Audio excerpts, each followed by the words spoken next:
A paz do Senhor Jesus, meus irmãos, graças a Deus, mais uma vez aqui estamos para estudarmos a palavra do Senhor.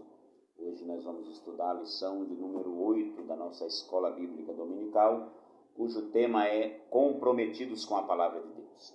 Convido os irmãos para nesse momento fazermos uma oração ao nosso Deus, pedir a direção do Espírito Santo para este trabalho.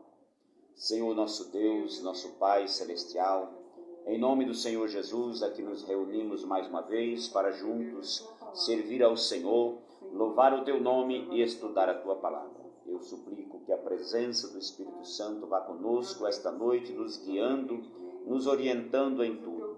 Usa, meu Senhor, a cada um de nós no louvor a Deus, na exposição da palavra. Abençoe os nossos irmãos que nos ouvem, que nos assistem neste momento. Dê entendimento a cada um, meu Senhor. Firma os nossos passos a cada dia na Tua palavra. Capacita-nos, Senhor, para a Tua obra. É o que nós te pedimos em nome do Senhor Jesus. Amém. Irmãos, vamos louvar a Deus com o hino 77 da nossa harpa cristã.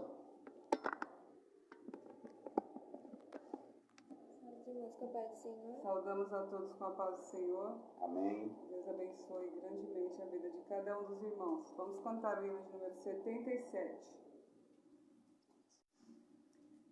Queres neste mundo ser um vencedor? Queres tu cantar nas lutas e na dor?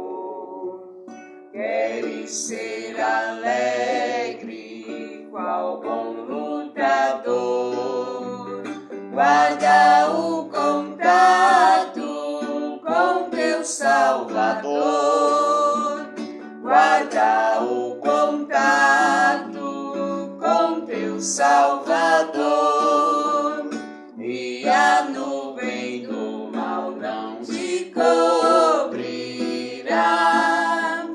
Pela senda alegre tu caminharás,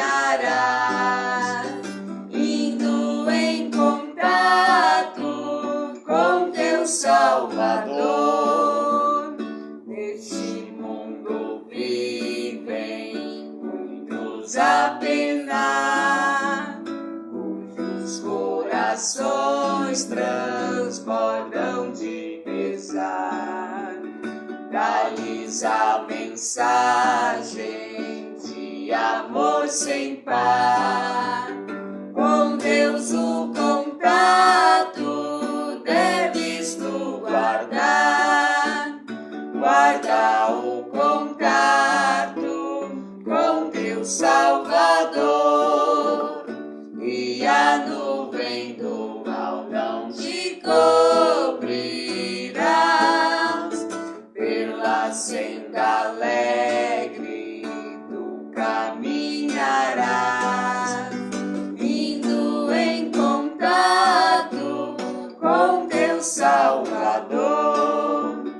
Queres tu com Deus a comunhão e ter sua glória em ti sempre permanecer.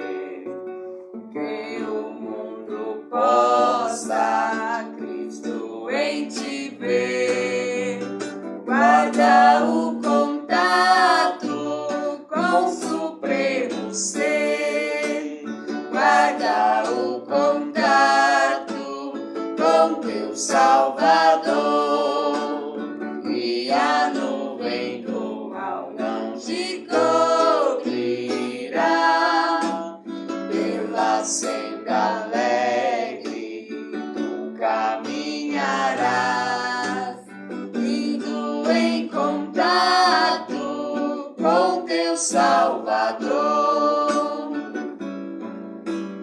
Deixa que o Espírito implante em teu ser o amor de Cristo, divinal prazer. Queres nesse mundo todo mal vencer? Guarda o contato e terás poder.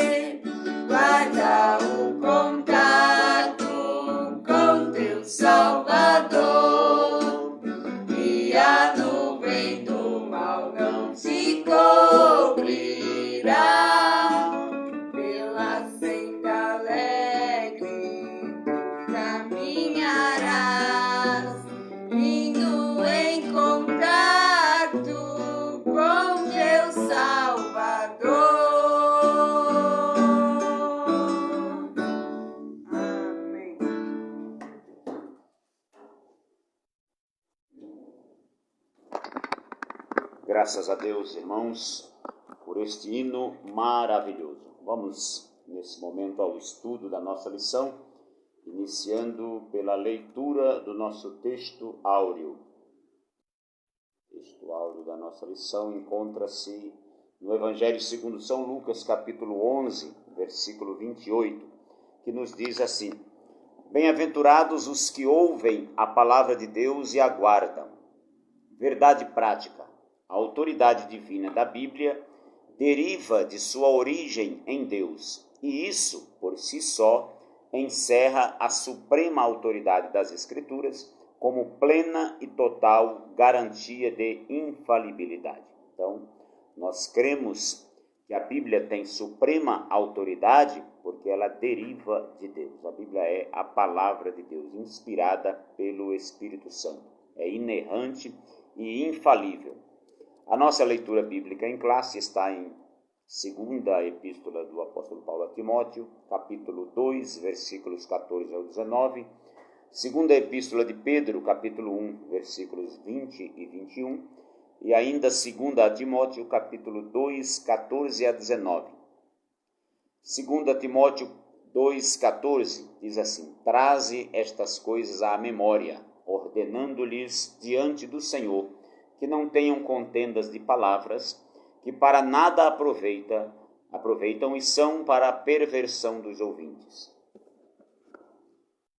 Procura apresentar-te a Deus aprovado, como obreiro que não tem de que se envergonhar, que maneja bem a palavra da verdade. Mas evita os falatórios profanos, porque produzirão maior impiedade. E a palavra desses roerá como gangrena, entre os quais são Himeneu e Fileto, os quais se desviaram da verdade, dizendo que a ressurreição era já feita, e perverteram a fé de alguns. Todavia o fundamento de Deus fica firme, tendo este selo: o Senhor conhece os que são seus, e qualquer que profere o nome de Cristo aparta-se da iniquidade. Segunda de Pedro 1, 1 e 20. Sabendo primeiramente isto, que nenhuma profecia da Escritura é de particular interpretação. Porque a profecia nunca foi produzida por vontade de homem algum, mas os homens santos de Deus falaram inspirados pelo Espírito Santo. Graças a Deus, meus irmãos, vimos aí a leitura bíblica que nos fala sobre a palavra de Deus. Na semana passada, apenas para recapitular, nós estudamos sobre a liberdade e reverência no culto a Deus. Nós vimos aqui o conceito do culto pentecostal, o equilíbrio que deve haver entre a liberdade de culto e a reverência ao Senhor. Também ressaltamos que o Senhor Jesus deve ser o centro da nossa adoração e também da mensagem que pregamos.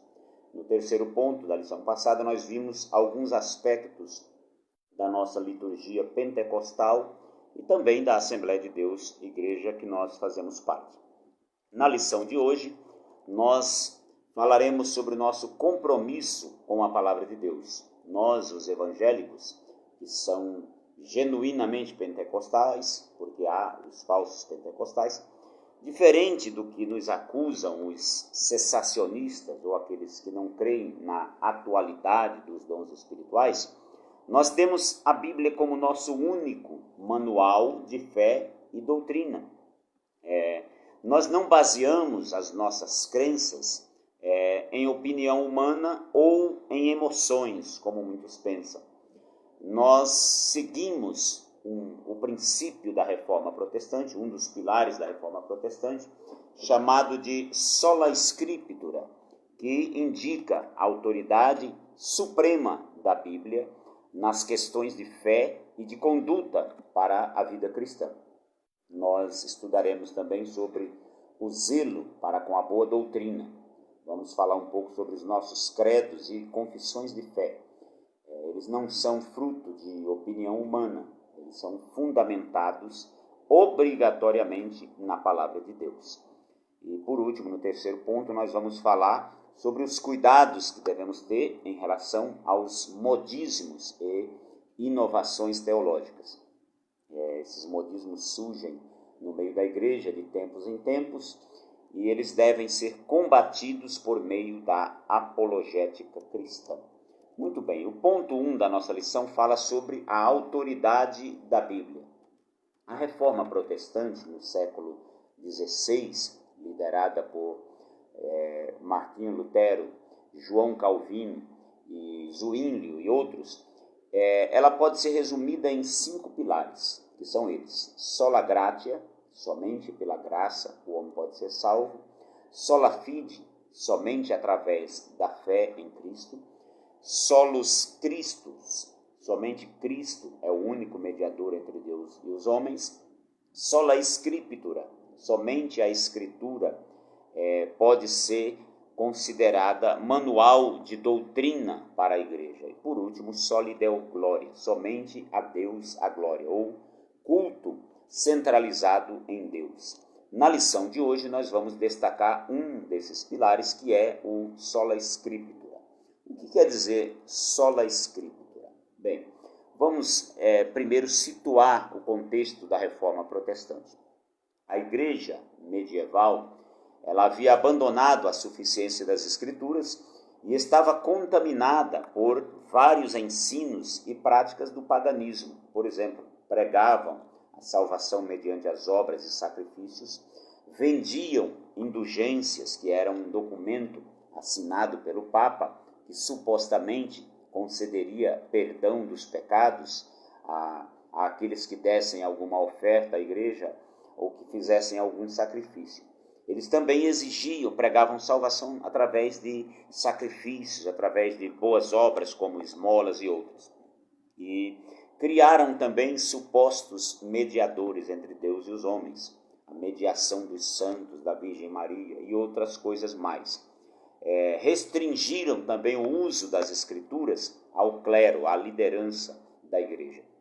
Por volta do ano de 1200, foi proibido a leitura da Bíblia pelos leigos. As pessoas que não eram teólogos não podiam ler a Bíblia, porque não tinham, segundo eles, a capacidade de interpretar. Então, a capacidade de interpretação da Bíblia na igreja medieval era somente da liderança da igreja. Eles criaram também a doutrina do purgatório, um suposto lugar entre o céu e o inferno, onde a pessoa que não fosse suficientemente bom para ir para o céu, ficaria lá pagando seus pecados no fogo, até ser purificado e ir para o céu. Não era um lugar intermediário. E deram também à tradição o mesmo valor e até mais do que as Escrituras.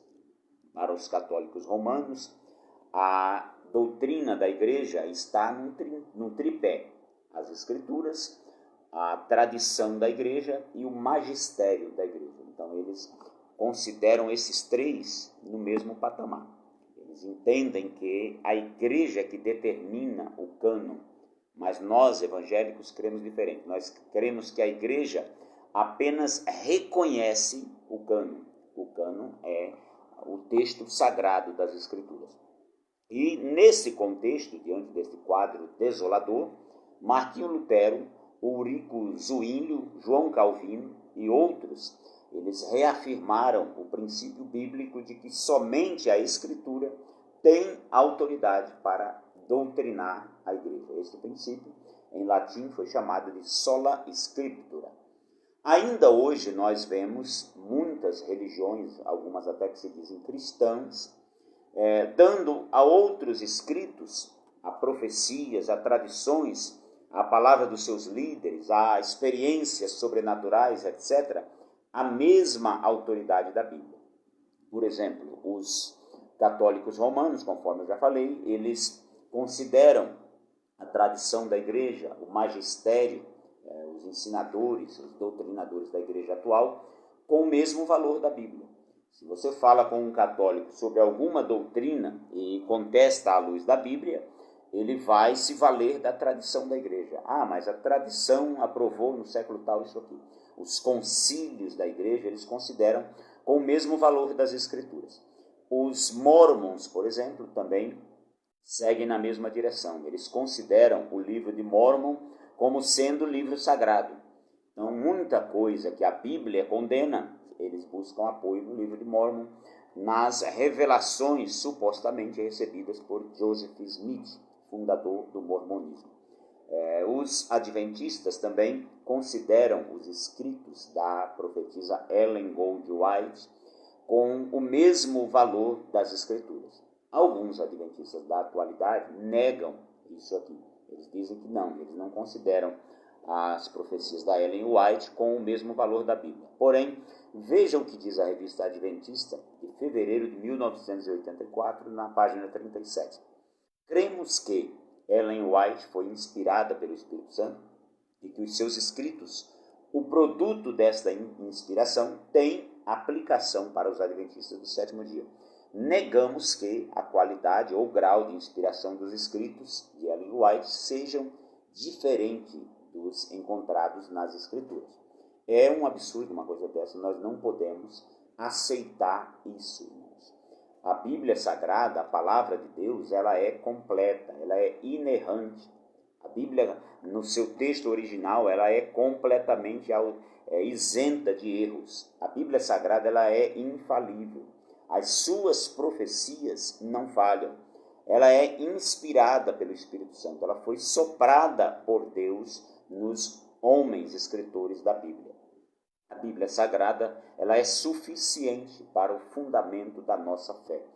Vejam o que Paulo disse na Epístola aos Gálatas, capítulo 1, versículo 9. Mesmo que um dos apóstolos, ou mesmo um anjo, vos anunciar outro evangelho, além do que já vos tenho anunciado, seja anátema ou maldito. E em muitos outros textos da Palavra de Deus também tem sérias advertências sobre aquele que acrescentar alguma coisa à Bíblia ou sobre aquele que retirar alguma coisa. No livro do Apocalipse, no final do livro, o apóstolo João diz assim, ele repetindo ali o que Jesus disse. Ele diz assim, se alguém acrescentar qualquer palavra à profecia deste livro, virão sobre ele as pragas que estão escritas neste livro. E se alguém retirar quaisquer palavras da profecia deste livro, será retirado o seu nome do livro da Bíblia. Então é uma advertência muito séria. A Bíblia Sagrada, a Palavra de Deus, ela é a nossa autoridade suprema. Todos os ensinos, todas as pregações, as aulas de escola dominical, todas precisam ser julgadas à luz da Palavra de Deus. Aquilo que não estiver de acordo com a Bíblia, nós rejeitamos. Os nossos fundamentos. Para os verdadeiros pentecostais, a Bíblia sempre foi o seu manual de fé e conduta. Os inimigos do movimento pentecostal costumam nos acusar de ter um cânon aberto. Cânon, irmãos, é uma palavra grega que significa uma vara de medir, uma cana ou uma vara de medir. É uma espécie de padrão. Então, esta palavra foi usada ao longo da história para simbolizar as Escrituras Sagradas. Então, a Bíblia, ela é a nossa vara de medir, a nossa trena. É por ela que nós devemos medir todas as coisas. Então, os cessacionistas, aqueles que não concordam com a doutrina pentecostal, eles costumam dizer que nós temos um cânon aberto, ou seja, eles acreditam na ideia de considerar as profecias e revelações como tendo autoridade igual à Bíblia. Mas isso não procede. Os pentecostais não creem que profecias e revelações tenham autoridade da Bíblia ou que sejam sagradas. Não. São coisas diferentes. Nós cremos nas profecias, nas revelações de Deus para a nossa vida como forma de consolo, edificação e exortação. Não é para doutrinar a igreja. Eu já expliquei isso para os irmãos em outras aulas. A doutrina da igreja, ela é fundamentada nas Escrituras. Portanto, se alguém falar para você assim, irmão, Deus me revelou que isso ou aquilo é pecado. Não, o que é pecado é aquilo que está na Bíblia Sagrada.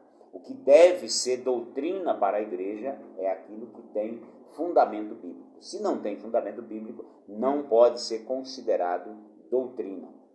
Nós não necessitamos de novas revelações doutrinárias, porque nós cremos que a palavra de Deus está completa. As profecias, elas são para exortação, edificação e consolação, não para doutrinar a igreja. Nós não somos deístas, o escritor, o comentarista coloca aí. O que é o deísmo? É uma filosofia que acredita na onipotência, na soberania de Deus, mas rejeita a sua imanência. Os deístas acreditam que Deus realmente criou o universo. Eles acreditam assim, o universo é complexo, é maravilhoso, então certamente houve um Criador. Porém, eles acreditam que o Criador não se intromete nas questões do universo.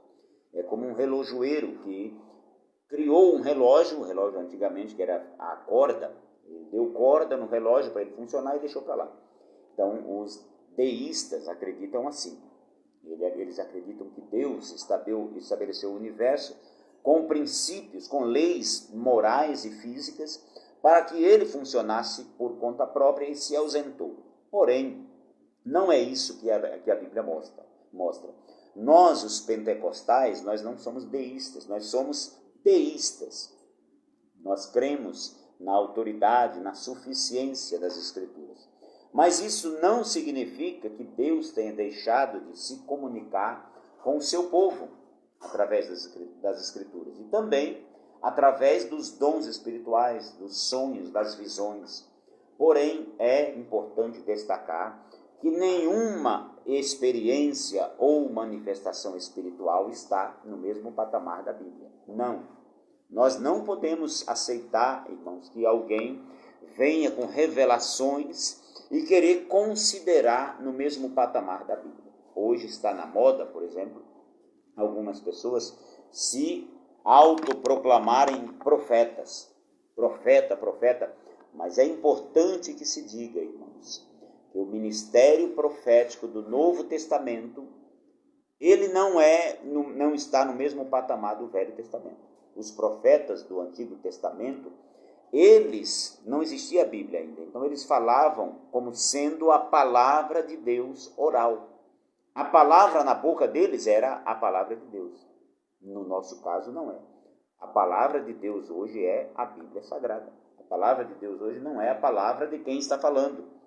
Existe um grupo de pessoas aí que usam duas palavras gregas para a palavra, logos e rema, e querem estabelecer uma suposta diferença, dizendo que a palavra logos é a palavra escrita e rema é a palavra falada. E com isso espalham por aí que as nossas palavras têm poder, mas isso não tem fundamento bíblico, irmãos. Logos e rema na Bíblia são sinônimos. Por exemplo, Isaías, na Septuaginta, ele usa a palavra de Deus como logos. Já Pedro cita o mesmo texto usando a palavra rema. Então não tem fundamento nenhum essa ideia de que as nossas palavras têm poder, que você declarando isso ou aquilo vai acontecer. Não tem fundamento bíblico. Quem tem poder é a palavra de Deus, não a nossa. Então isso é confissão positiva, isso é uma heresia. Acaba com esse negócio de declare isso, declare aquilo, que a sua palavra tem poder, que aquilo que você declarar vai acontecer. Não tem fundamento bíblico isso. Nós somos teístas, nós cremos em Deus, que é onipotente, soberano, criou todas as coisas pelo seu poder, sustenta todas as coisas, mas que não se ausentou do universo. Ele é imanente. A imanência de Deus é um atributo segundo o qual ele se envolve com as nossas questões, com os nossos problemas. Nós cremos que Deus ainda continua curando enfermos, nós cremos que Deus ouve a nossa oração, nós cremos que Deus está conosco, porque Jesus disse, eis que eu estou convosco todos os dias até a consumação dos séculos. Então esse foi o primeiro ponto da nossa lição, que nos fala sobre a autoridade da Bíblia. Nós vimos aí um dos princípios da Reforma Protestante, dos pilares, que é sola Scriptura. Somente a Escritura tem autoridade nas questões de doutrina e prática da igreja. Vimos também os nossos fundamentos. O nosso fundamento, nós cremos que o cânon, o texto sagrado, ele está completo. Nós não cremos em novas revelações doutrinárias. E vimos também no ponto 1 que nós não somos deístas, mas somos teístas. Não cremos num Deus que criou o universo e se ausentou dele, mas cremos no Deus que criou o universo e o sustenta, todas as coisas pela força do seu poder. O ponto de número 2, o tópico 2 da nossa lição, fala sobre o zelo pela doutrina. E é muito comum, irmãos, as pessoas confundirem doutrina com costumes. A igreja primitiva, além de evangelizar o mundo, eles se preocupavam em fazer apologética cristã. O que é apologética cristã? É a defesa das doutrinas fundamentais do cristianismo. Apologética, na verdade, é uma disciplina da teologia que trata da defesa das doutrinas bíblicas contra as distorções e contra os ataques dos adeptos de seitas. Já no primeiro século, os apóstolos faziam a defesa da fé cristã. Ensino ou instrução, isso é doutrina. As pessoas confundem com costumes. Qual é, pois, a diferença entre doutrina e costumes? Muitas pessoas de outras denominações mais radicais nos acusam de não ter mais doutrina. Alguns dizem, a Assembleia de Deus não tem mais doutrina, a nossa igreja tem doutrina, mas eles não sabem o que é doutrina. Doutrina e costume são coisas diferentes. Literalmente, a palavra doutrina significa ensino ou instrução. Doutrinas bíblicas, portanto, são os princípios fundamentais da fé cristã que estão na Bíblia. Só é doutrina bíblica aquilo que está na Bíblia. Eu não posso criar uma doutrina. Para estabelecer uma doutrina, a igreja se debruça sobre a Bíblia, sobre a palavra de Deus, mostra os fundamentos daquela tese e assim é estabelecida uma doutrina. Vamos ver as diferenças entre doutrinas e costumes. Primeiro, as doutrinas bíblicas, elas são universais e atemporais. Como assim? Aquilo, por exemplo, a igreja do primeiro século continua sendo válido para hoje. Então é atemporal. Em qualquer época, a doutrina bíblica é a mesma, ela não muda. Aquilo que era pecado no primeiro século da igreja, continua sendo pecado. Muita gente, mas isso era pecado e hoje não é mais. Não, se era pecado, continua sendo. Se não era, continua não sendo. Então, aquilo que está na Bíblia, aquilo que é doutrina bíblica, ele é válido em qualquer época, é atemporal. Também é universal. Aquilo que é doutrina bíblica no Brasil, também é doutrina bíblica na África, na Índia, na China, nos Estados Unidos, em Israel, em qualquer lugar do mundo. A doutrina bíblica é universal. E os costumes? Os costumes são locais e temporais. O costume de um país não pode ser imposto a outro. Os costumes de uma época também não são válidos em outras épocas. Vamos ver alguns exemplos. As roupas que se usavam no primeiro século da igreja, em outro país, lá na Palestina, são diferentes das roupas que nós usamos hoje. Por exemplo, o apóstolo Paulo, ao pregar, ele não usava gravata. O apóstolo Paulo não usava roupa social como nós, os assembleianos. Eu imagino que eles também, os apóstolos que eram de Israel, eles usavam cabelos grandes e barbas, porque era o costume da época. Eu vejo hoje em dia muitos pastores pregando contra o uso da barba, pregando contra o uso do cabelo grande e tal. Mas, irmãos, nós precisamos achar base bíblica para isso. São costumes da nossa igreja. Pode ser seguido? Pode. O que não pode é ser imposto. O que não podemos jamais é dizer que é pecado. Não posso dizer que alguém que tem um cabelo diferente do meu é pecado, está em pecado. Porque isso é costume, que é usado numa determinada época, num determinado local, e em outros não. Quando nós lemos o livro Heróis da Fé, eu já li, é um livro muito bom, Tem foto lá de vários pastores, pregadores que foram homens de Deus, com a barba aqui, ó, barba, cabelo grande, de uma forma totalmente diferente da nossa, mas era o costume da época. Num dado momento da igreja brasileira, na Assembleia de Deus, nos anos de 1910 a 1920, por aí, 1930, era obrigatório o uso de chapéu. O crente, o obreiro, ele tinha que ir para a igreja de chapéu, e quando ele chegava lá, já tinha um local específico para tirar o chapéu e colocar lá. Quem fosse sem chapéu não poderia entrar na igreja. Era o costume da época. Mas vale destacar, meus irmãos, que naquela época era indecente o homem andar sem chapéu, mesmo fora da igreja. As pessoas que não usavam bigode, em algumas épocas, era considerado homem sem moral, fulano sem bigode. E algumas pessoas costumavam autenticar um documento com um fio do seu bigode. Então, era uma coisa cultural, são costumes. As roupas das irmãs, por exemplo, na década de 20, eram roupas longas até o pé e também de manga longa. Então, mesmo quem não era crente naquela época, que não usasse uma roupa daquela, era considerado uma mulher indecente. Então, a igreja estava situada naquele contexto. Naquele contexto, a igreja teria que seguir os costumes considerados decentes. Quando nós lemos a primeira epístola aos Coríntios, no capítulo 11, nós vemos também isso. Paulo orienta os homens a cortar o cabelo. Ele dizia, é desonroso ao homem ter cabelo comprido. Naquela ocasião, naquela cidade de Corinto, realmente era. Em Israel não era. Você não vai ver Paulo pregando aos judeus e dizendo uma coisa dessa. Já pensou Paulo em Jerusalém dizendo, irmãos, é desonroso para o homem ter cabelo crescido. Ele não ia encontrar ninguém com cabelo cortado, porque os homens em Israel não cortavam o cabelo. O cabelo de Absalão, por exemplo, era enorme. Todos os anos ele cortava e pesava lá não sei quantos ciclos o cabelo.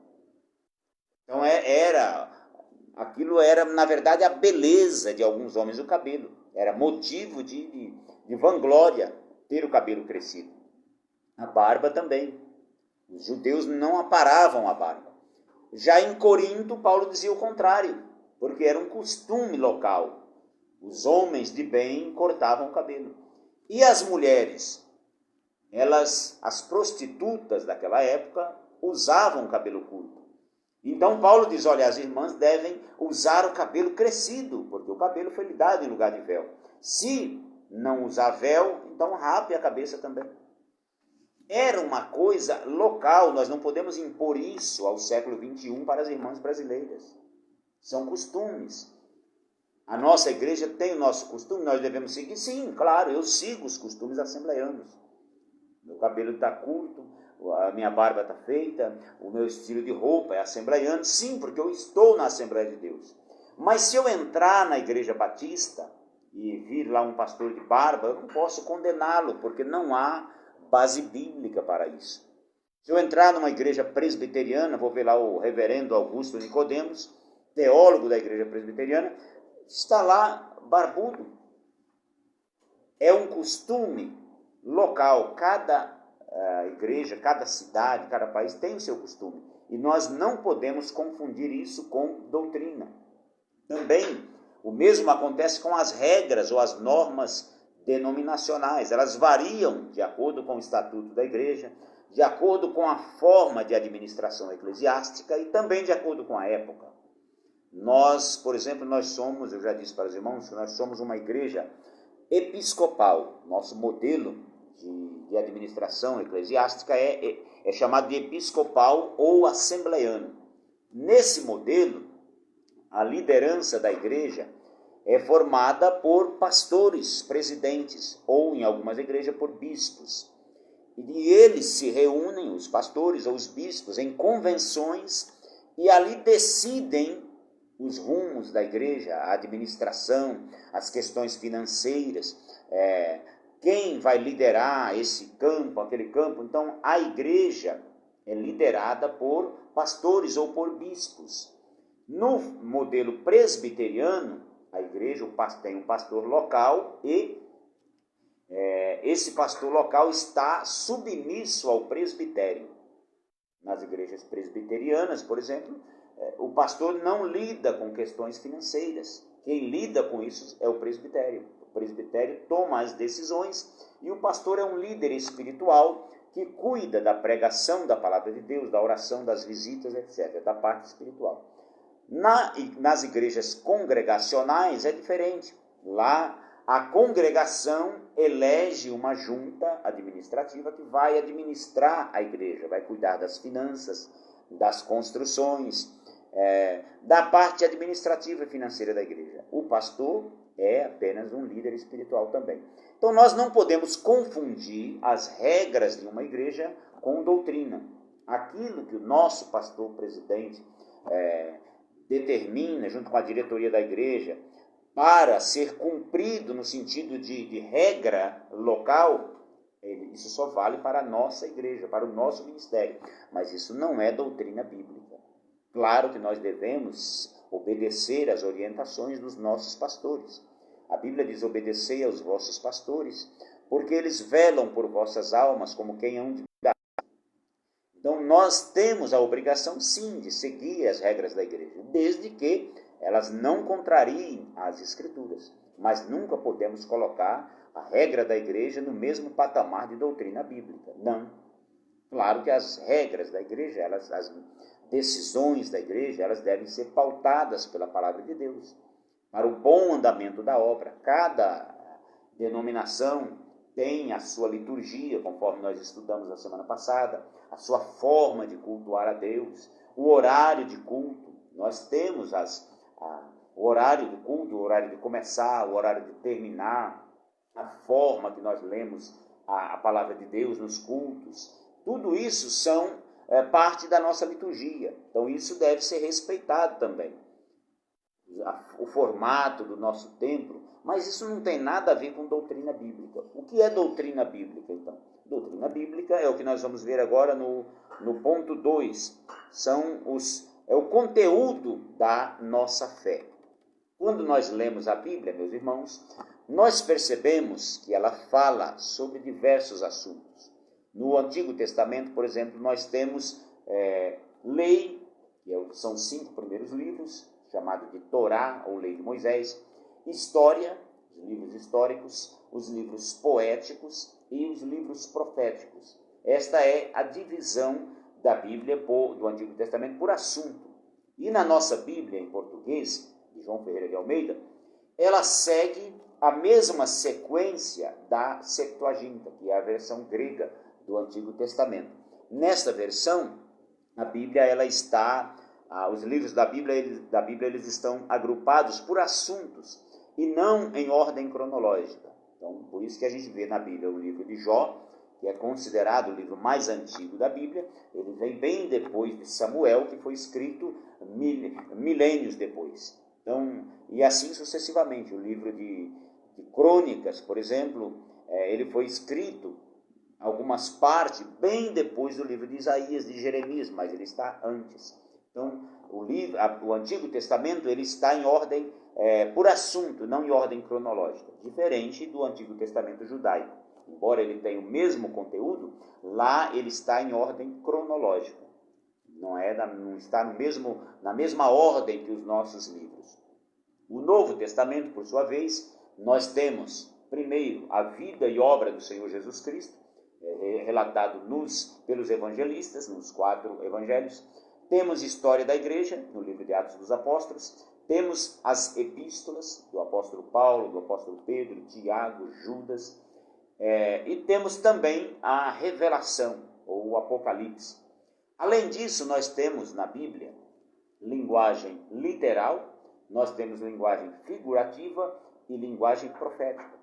Então, o texto que nós lemos, nós precisamos entender se está falando ali em linguagem literal, para ser entendido literalmente, se é figurado ou se é profético.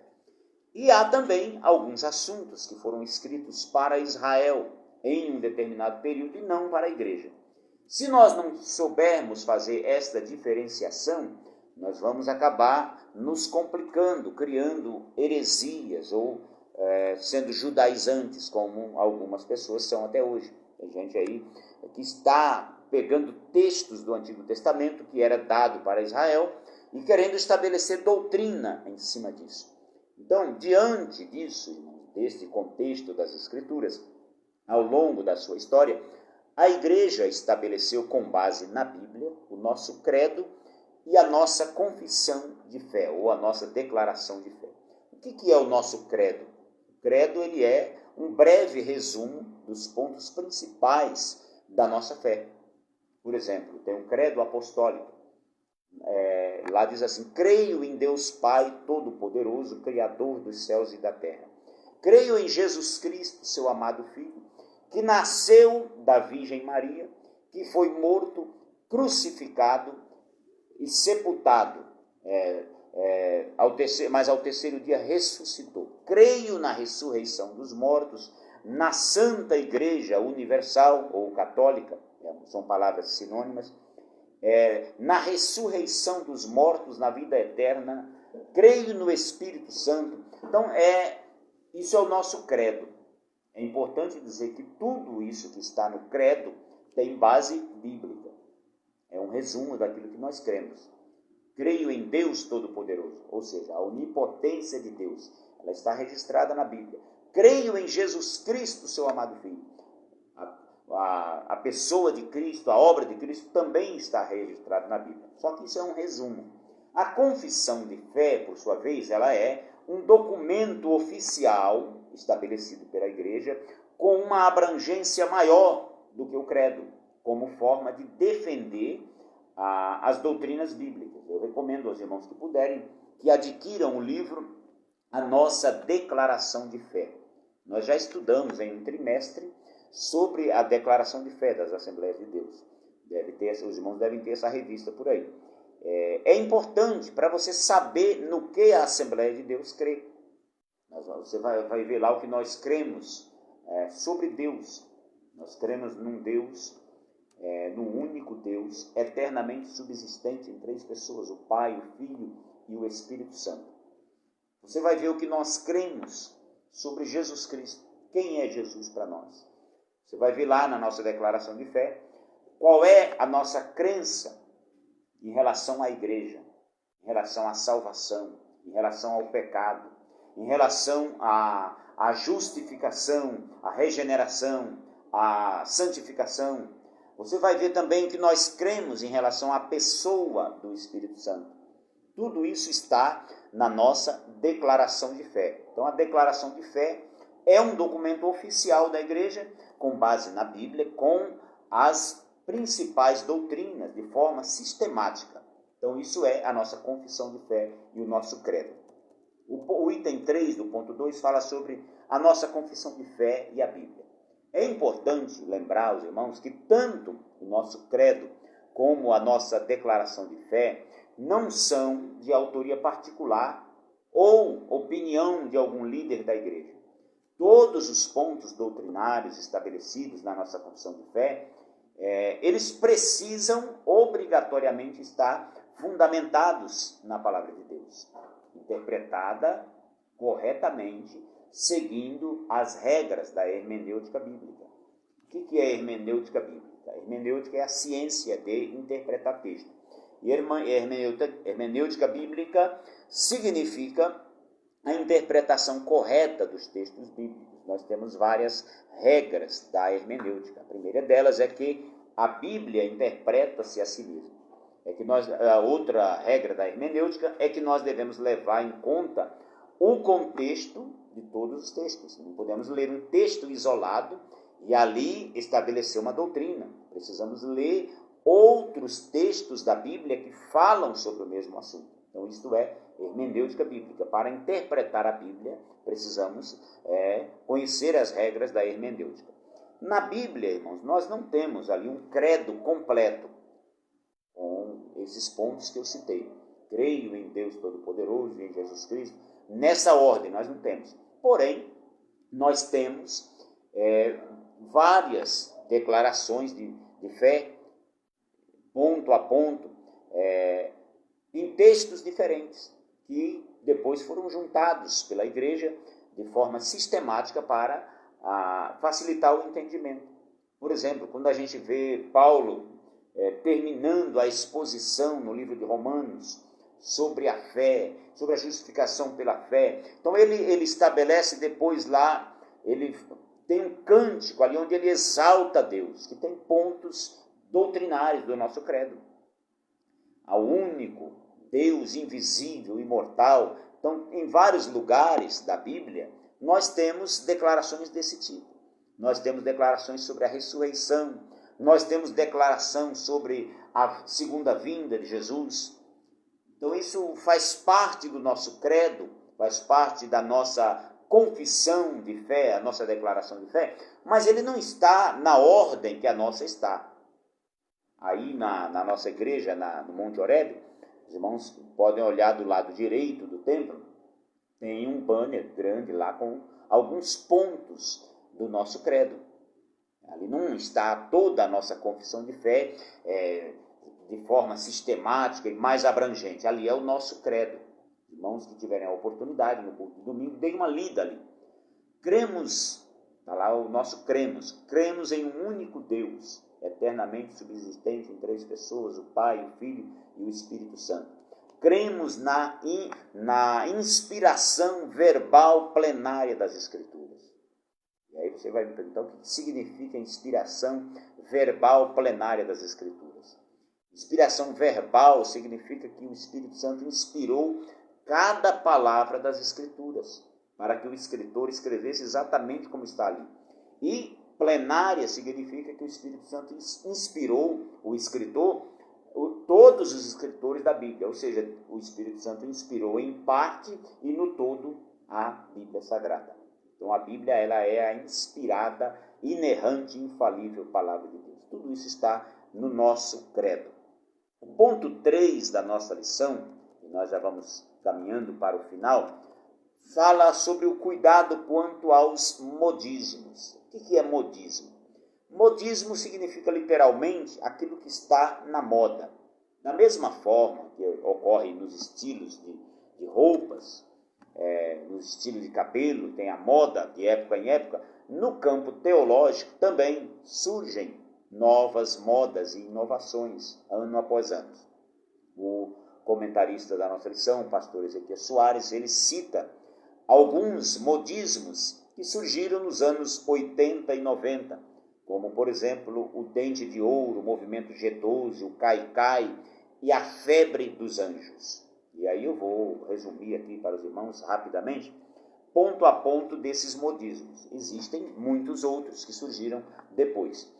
No final dos anos 90, em algumas igrejas em Goiânia, surgiu um movimento de alguns irmãos que afirmavam que aparecia alguns dentes de ouro na sua boca. O irmão tinha lá um dente cariado, no meio de um culto, de repente ele olhava o dente de ouro na boca. E isso virou, irmãos, uma moda. Muitas pessoas testificando disso, para aquilo, e de repente essa moda sumiu. Também não se ouviu falar mais nela. Depois surgiu o movimento G12 também nos anos 90. O pastor Silas Malafaia e outros combateram duramente esse movimento. O que era o movimento G12? Foi um movimento fundado pelo pastor colombiano César Castellanos e foi implantado no Brasil pelo apóstolo René Terranova e outros também. A Valnice Milhões e outros também eram adeptos desse movimento. Esse movimento em que consistia? Eles faziam encontros secretos e diziam, o movimento foi tremendo. E nesses encontros, o problema é que eles faziam regressão psicológica para libertação.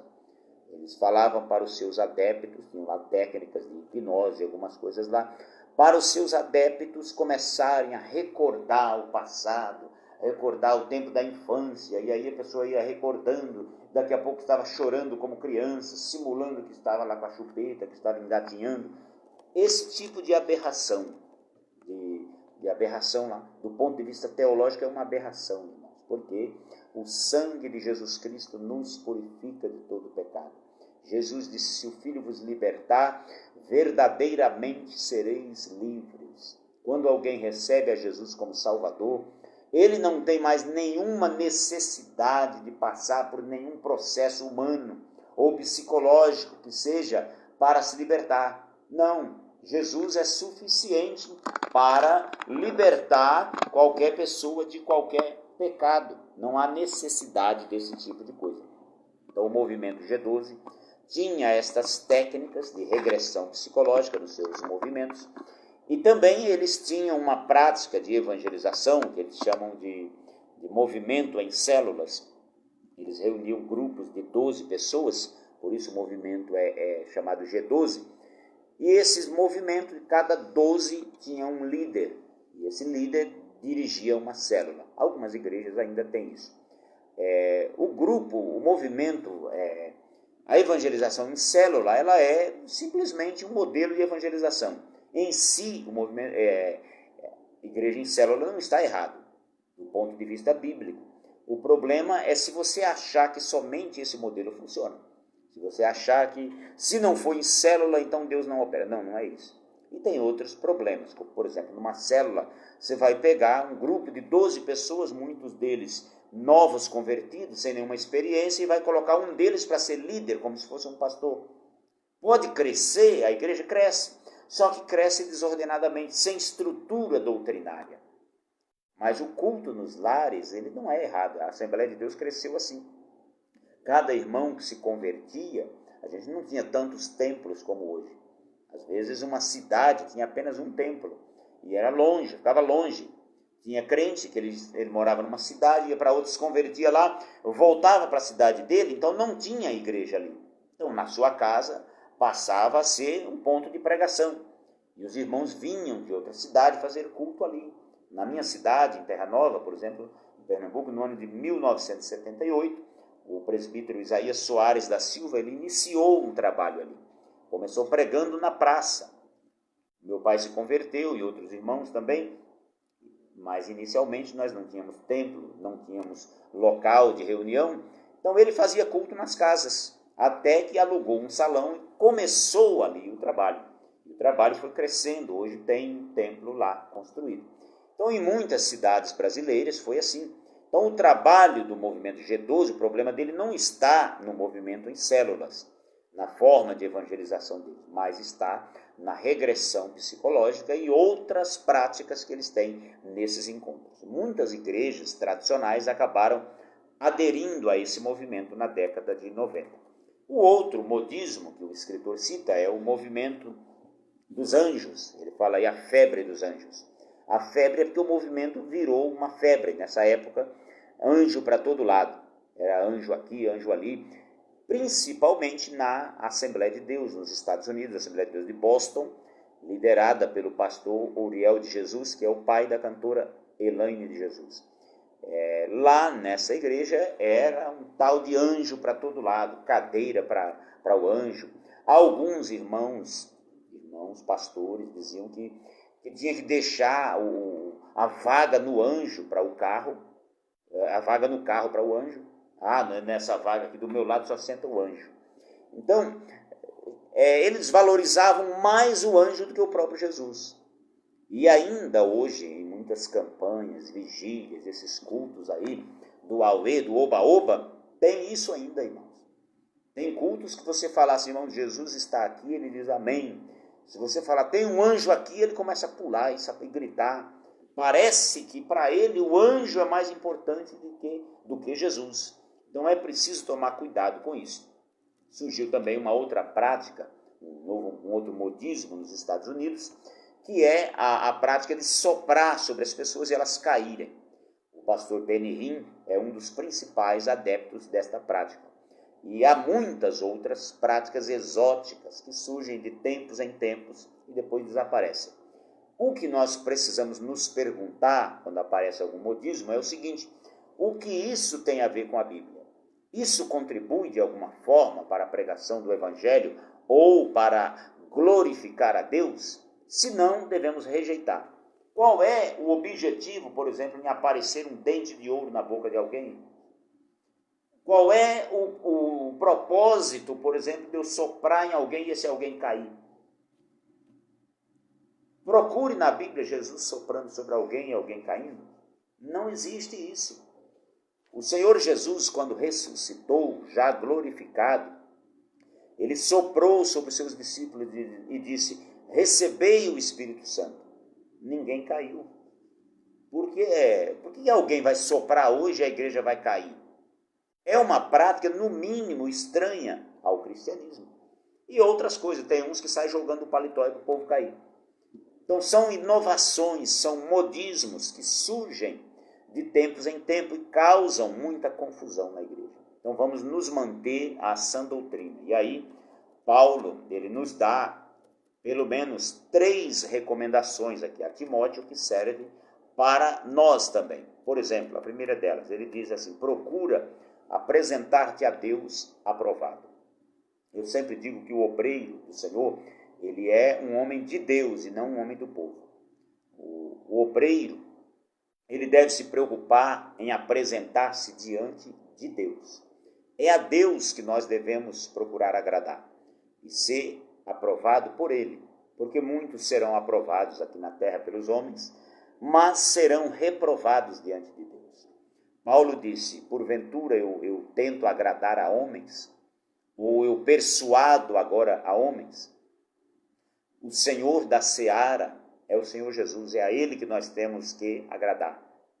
O próprio apóstolo Paulo foi muito criticado por outros falsos obreiros. E ele diz: cuidado com os cães, cuidado com os falsos obreiros, cuidado com a falsa circuncisão. Então, irmãos, já no tempo dos apóstolos, a igreja enfrentava as heresias dos judaizantes. Os judaizantes eram pessoas que queriam acrescentar à fé cristã a circuncisão, a guarda do sábado, a proibição de certos alimentos. Nos tempos apostólicos já existia isso. Se nós lermos a epístola aos Gálatas e a epístola aos Romanos, nós vamos ver isso. Paulo combatendo esse tipo de coisa. Tinha também os gnósticos, alguns, eles diziam que a matéria em si é má e o espírito é bom. E aí eles diziam assim: se a matéria é má e o espírito é bom, então Jesus Cristo não pode ter vindo como ser humano. Então eles negavam a humanidade de Jesus.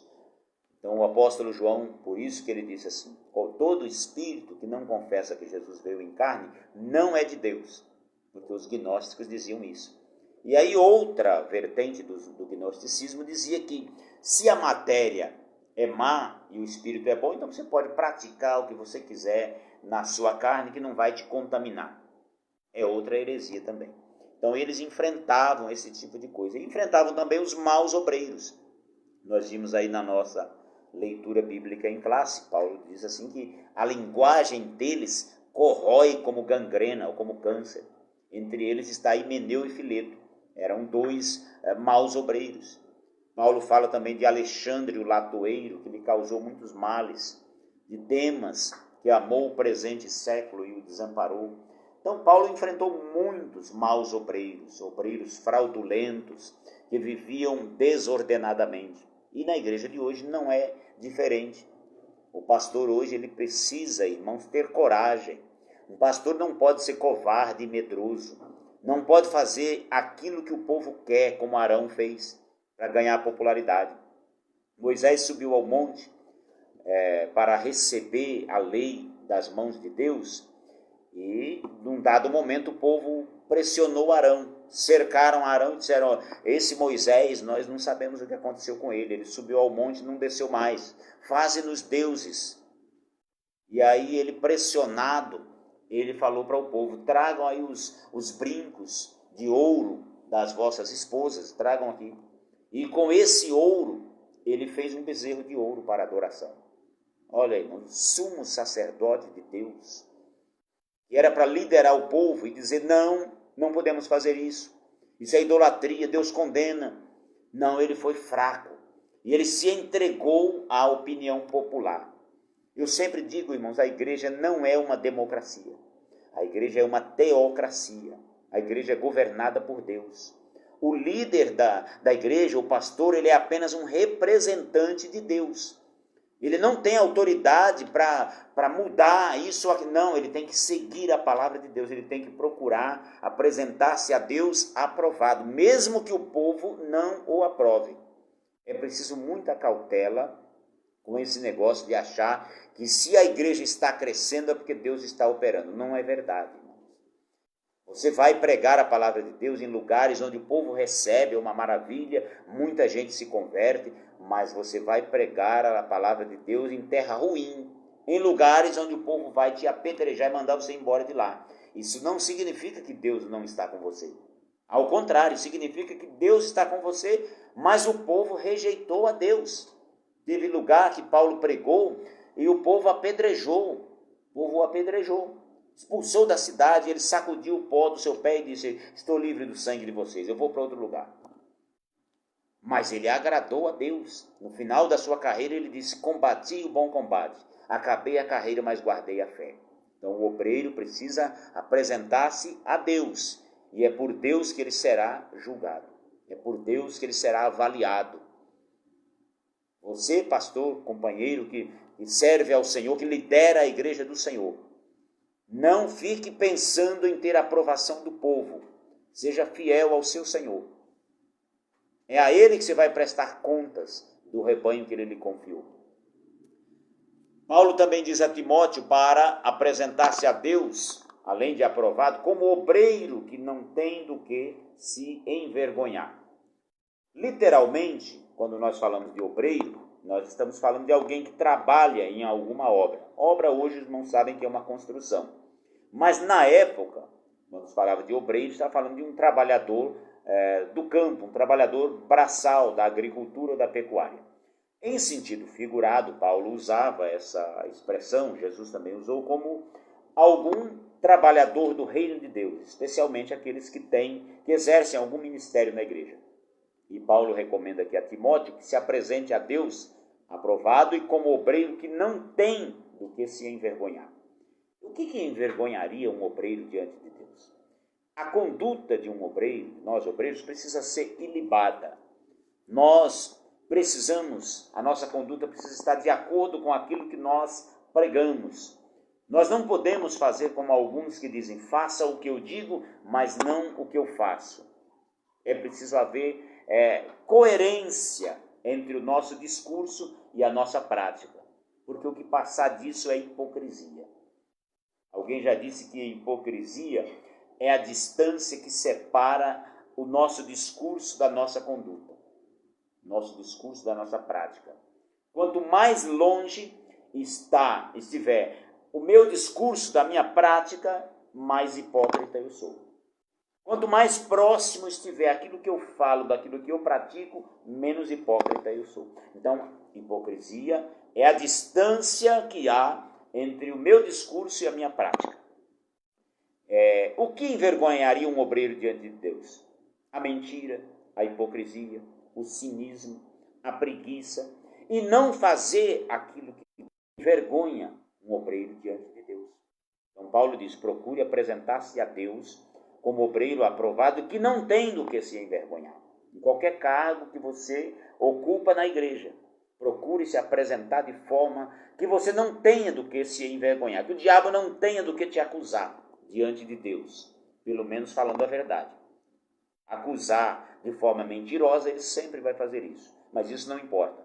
Deus conhece os que são seus, a Bíblia nos diz.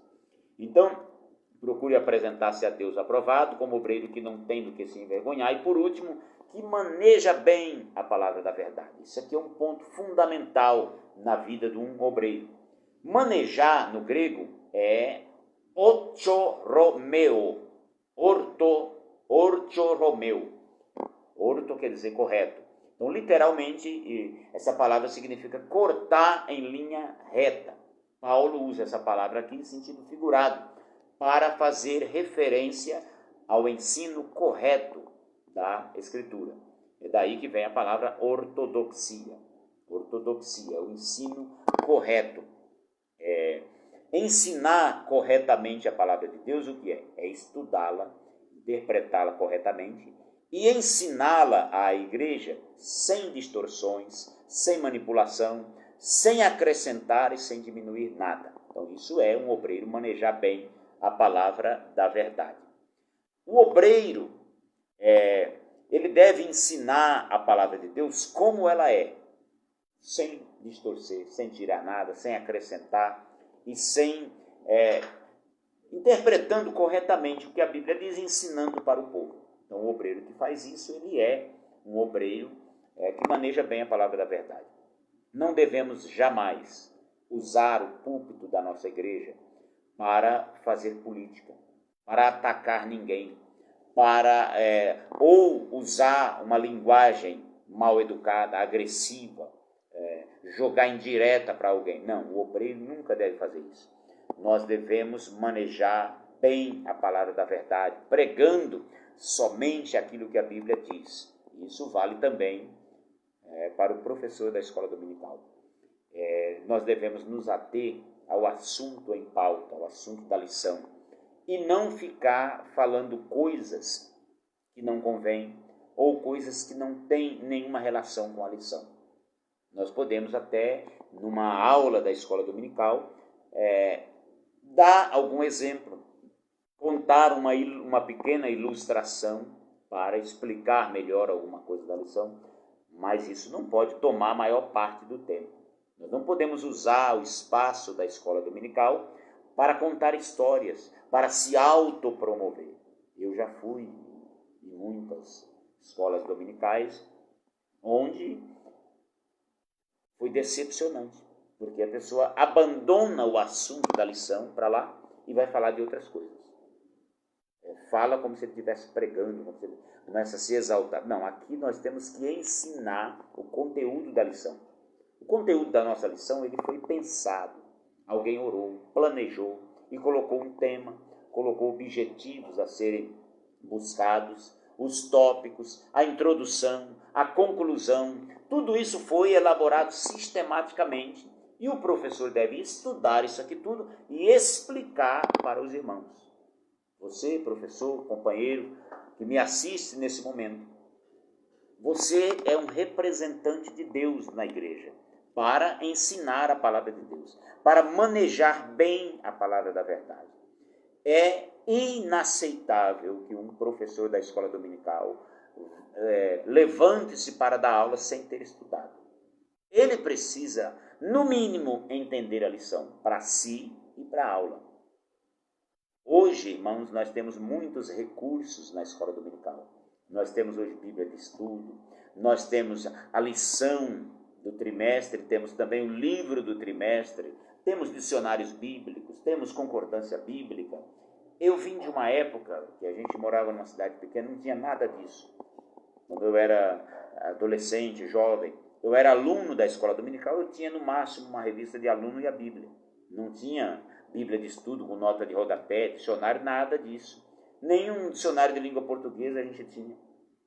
E a gente estudava na medida do possível, pedindo graça a Deus para aprender. E os anos foram passando, eu fui estudando. E por graça de Deus já estou nessa atividade de dar aulas há 20 anos. 20 anos servindo ao meu Senhor. E eu procuro agradar a Deus e apresentar-me a Ele aprovado, como obreiro que não tem do que se envergonhar e que maneja bem a palavra da verdade. Ainda tenho muito que aprender. Quem não senta para aprender não deve se levantar para ensinar. Concluindo, meus irmãos, a nossa lição, a palavra de Deus é o nosso único manual de fé e prática. Todas as nossas ações e ensinos na igreja do Senhor devem ser pautadas pelas Escrituras. Nenhuma opinião humana, escrito, revelação, tradição, costume ou modismos podem estar igual ou acima da Bíblia. Vamos bradar como os reformadores. Sola Scriptura, somente a Escritura. Sempre que alguém vier com outra doutrina, com algum ensino, peça a base bíblica. Diga assim, irmão, me cita um versículo que justifique essa sua afirmação. Se não tiver, você não está obrigado a seguir. Amém? Deus abençoe os irmãos. Quero aqui cumprimentar o meu amigo, irmão Elias Salles, lá do Jardim Cipava 2, em Osasco. Deus abençoe, meu irmão. Irmão Celso Pequinha Oliveira, irmã Vanessa Moreira, irmã Olinda. Deus abençoe vocês e todos aqueles que nos assistiram nesta aula. Compartilhem este link para que outras pessoas também sejam alcançadas. Amém? Convido os irmãos a orarmos nesse momento, agradecendo a Deus. E domingo, às 17h30, nós estaremos reunidos em nossa igreja local, aqui no bairro São João Batista, em São Carlos, para a ceia do Senhor. Toda a igreja está convocada a estar conosco. Nós temos ali os nossos cuidados de praxe, distanciamento social, a aferição da temperatura, a higienização das mãos com álcool em gel, tapete sanitizante. Tomamos todos os cuidados, uso obrigatório de máscara. Então venha, confie no Senhor e tome os seus cuidados e Deus irá te proteger. Amém? Vamos orar. Senhor nosso Deus, nosso Pai celestial, em nome do Senhor Jesus, nós agradecemos ao Senhor por esta aula maravilhosa, por tudo que nós aprendemos. Continue, ó Deus, guardando a tua igreja. Levante obreiros segundo o coração de Deus. Homens que se apresentem a Deus aprovado, que não tenha do que se envergonhar e manejem bem a palavra da verdade. Nos dê um fim de semana abençoado, Senhor. Abençoe o nosso culto de Santa Ceia. Que nós possamos, meu Senhor, participar da ceia do Senhor com alegria. Abençoe os irmãos que estão doentes, pastor Antônio José, a irmã Amélia, seus filhos. Cure a todos eles, ó Senhor, segundo a tua imensa bondade e misericórdia. Nós te agradecemos por tudo, Senhor, nesta noite, em nome de Jesus, que vive e reina para sempre. Amém. Que a graça do nosso Senhor e Salvador Jesus Cristo, o amor de Deus, o nosso Pai, a comunhão e as consolações do Espírito Santo, sejam com a igreja do Senhor, hoje e para todos sempre. Todos dizem amém. Deus abençoe.